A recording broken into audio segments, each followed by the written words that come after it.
بما اننا بنتكلم على المشكله اللي حصلت في اسوان وانتهت بالمشهد قدام ماسبيرو، النهارده لجنه العداله الوطنيه اللي شكلها مجلس الوزراء عشان تتابع ملف الازمات الطائفيه اوصت بعزل اللواء مصطفى السيد محافظ اسوان من منصبه لعدم كفاءته في التعامل مع ازمه اولا اهالي النوبه، وثانيا مشكله كنيسه المريناب. وكانت اللجنه بتطالب في التقرير اللي قدمته لمجلس الوزراء انه يتم الترخيص للكنائس اللي بتقام فيها الصلوات واللي ما حصلتش على تصاريح في عهد النظام السابق. احنا معانا على التليفون للتعليق استاذ جورج اسحاق عضو لجنه العداله بمجلس الوزراء اللي بنكلم حضراتكم عليها. مساء الخير يا استاذ جورج. اهلا يا استاذ. اهلا وسهلا بحضرتك.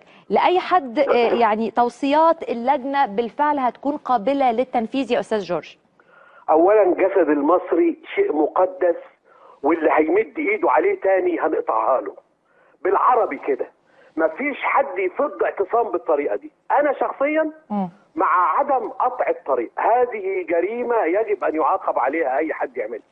لكن الفض بهذه الهمجيه وهذا العنف هذا شيء مرفوض ايا كان المتظاهرين.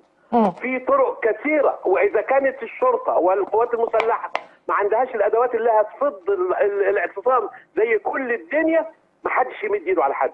جسد المصري مساله مقدسه، واللي يمد ايده عليها تاني هنقطعها له. بالعربي كده، وهنتصدى للكلام ده بكل قوه. وانا كعضو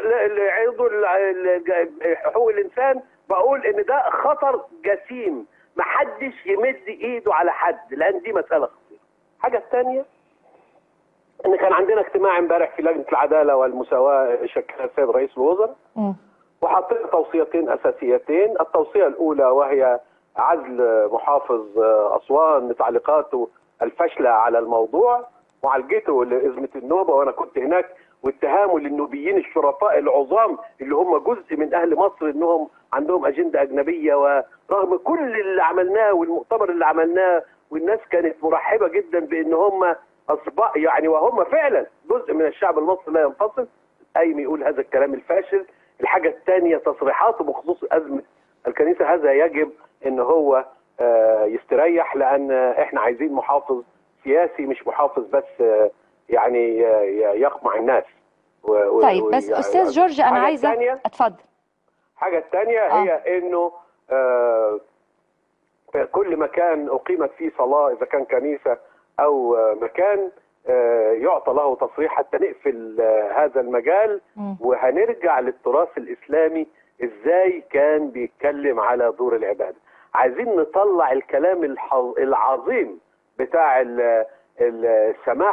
سماحه الاسلام في هذا الامر، حتى يعني كل المزايدين وكل اللي مش فاهمين في الدين، يعني مش ممكن ابدا انه راجل وهو رجل دين محترم امام الجامع يدعو الى الذهاب الى هدم هذا كلام يجب ان يعاقب عليه يعني الناس. عارف استاذ جورج، يعني مع كل التقدير لكلام حضرتك وبالتاكيد كلنا متفقين عليه، لازم يكون الاحتكام هنا للقانون، وعندنا المفترض تكون دوله قانون. لو حصل تعدي، لو حصل خلاف، لو حصل حتى مخالفه، يكون اللي بينفذ واللي يحكم واللي يفصل هو القانون. لكن بالعوده لكلام حضرتك في الاول، اللي يسمع الكلام ده هيخاف، يعني هيقول احنا داخلين في مواجهه وداخلين في تصعيد لا مبرر ليه في المرحله دي. انا بتكلم على المصريين، انا ما بتكلمش على فئه واحده من المصريين. انا بتكلم على كل المصريين.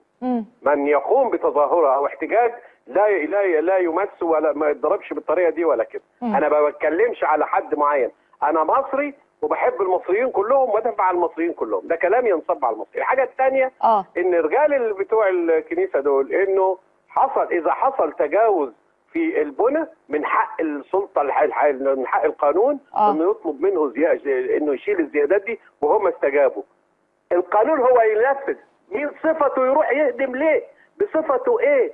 ده مواطن يخضع لكل الناس تخضع للقانون. فهي دي المساله. صحيح. ان احنا لا نطبق القانون وغير حاسمين في معالجه الامور.